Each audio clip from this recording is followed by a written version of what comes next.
शिष्य मंडळ गंगाधर महाराजांना म्हणजे महाराज पाठी बघून येते आमच्या महाराजांच्या प्रवचनाची सेवा करा सेवा बरोबर चारचा टायमिंग ठरला आताचे संत मी बोलतोय चारचा टायमिंग ठरला शिष्य पुढे आले सुरू झालं हरे राम राम राम हरे हरे हरे कृष्ण सुरू झालं महाराज आले व्यासपीठावर पुंडलिक वरदा हरे विठ्ठल श्री ज्ञानदेव पंढरीनाथ भगवान सज्जनो मी जे आता काही बोललो हे तुम्हाला कळलं का मी जे आता काही बोललो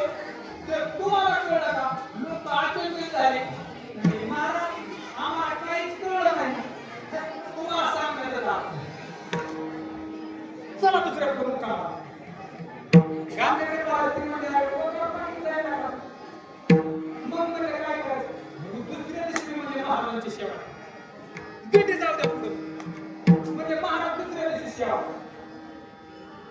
कोणा सेवा सुरू झाली चालला हरे राम राम राम हरे हरे हरे राम राम राम हरे महाराज बसले असतो पुंडलिक वरदा हरे विठ्ठल श्री ज्ञानदेव सज्जन मी जे आता काही बोललो ते तुम्हाला काही कळलं का म्हणजे कालच बोललो ते आम्हाला नाही कळलं चला पुढच्या गावात प्रश्न म्हणजे निर्णय घ्यायचा आणि संध्याकाळी बैठक झाली धर्ममंडप संध्याकाळी धर्ममंडपात बैठक झाली म्हणजे उद्याच्या प्रवचन सगळ्यांनी यायचं महिलांनी एका साईडला बसायचं पुरुषांनी एका साईडला बसायचं आणि महाराजांनी विचारला तुम्हाला काही कळलं का महिलांनी म्हणायचं आम्हाला कळलं पुरुषांनी म्हणायचं आम्हाला कळलं आणि तिसऱ्या दिवशी सेवा हरे राम राम राम हरे अरे महाराज मी ते आपल्या काही बोललो ते तुम्हाला कळलं का महिला मंडळी माता घरी केला महाराजांना वाटतं पण पुरुष मंडळी आम्हाला नाही कळलं मग महाराजांनी सांगितलं माता भगिनीला नाही कळलंय ज्यांना कळलं नाही त्यांनी माता भगिनीला जायचं आणि ज्यांना नाही कळलं त्यांनी माता भगिनीला जायचं आता ही कळते काय कुठतरी बोलत आहे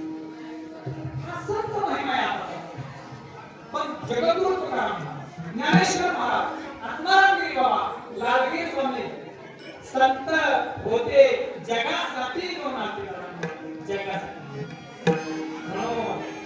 जगद्गुरु तुकाराम महाराजांकडे सादर केले आणि सांगितलं आताचे संत बहिरंगाने भरपूर प्रसिद्ध आहेत. बहिरंगाने प्रसिद्ध आहेत. आम्हाला असा एखादा अंतरंग दाखवा की जेणेकरून त्या संतांच्या चरणावर माझं मस्तक टेकलं पाहिजे, माझं मस्तक